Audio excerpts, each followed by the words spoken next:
Hey everybody, and welcome back to Storytime with JRP. Today we will be continuing our book, Laurence Grey, Secret of the Lost Roanoke Colony. We're currently in Chapter 2. Make sure to go back to Chapter 1 if you are just joining us. So, a brief recap of where we have been so far.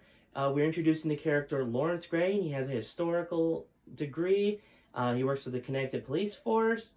And he has a son named Jason who's crying about a test, and he came up with this amazing discovery that the Roanoke colony was trying to signal that perhaps they didn't get taken or whatever, they escaped.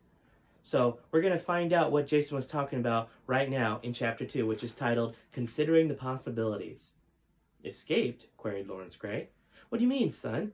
Well, Dad, explained Jason, the word ran, taken from both Crotone and Roanoke, clearly implies that those colonists were trying to send a message. Since there would have been some debris if there was a fire or a war, and there wasn't any, it seems likely that the only alternative is that they packed up and left.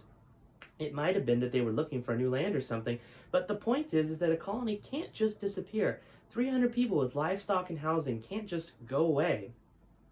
Grey thought for a moment and said, so if all this is true, isn't there more than one explanation as to their disappearance? What do you mean, Dad? Asked Jason. Well, maybe that since the secret word spells ran, began Laurence, they were forced off their land, perhaps by some unknown faction. Well, shouldn't there have been some sort of record on that in the history books? Inquired Jason. Laurence shrugged. Well, you'd think so, but maybe the government is covering it up for whatever reason. It could be anything. You might be right, agreed Jason. Laurence got off the bed and walked to Jason's door.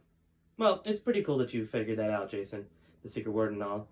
Unfortunately, that all happened 350 years ago. And you know what? Just don't worry about this, Hey, I'd like to know what happened to the colony just as much as the next guy, but there's honestly nothing we can do. You're right, Dad, said Jason. I don't know why I got so into this. Not a problem, said Grey. It was nice to have a father-son talk. Grey closed the door when Jason said, Hey, Dad, you know today is the 1-year anniversary. Yeah, I know, son, interrupted Laurence. But we'll be okay. Okay? We'll be just fine. Laurence shut the door and went to bed. So did Jason. In bed, all the talk about the Roanoke colony got Grey thinking. After all, he was a historian. Maybe Jason was onto something. I guess there's no way to really know what happened, he thought. But I wonder. And that's it.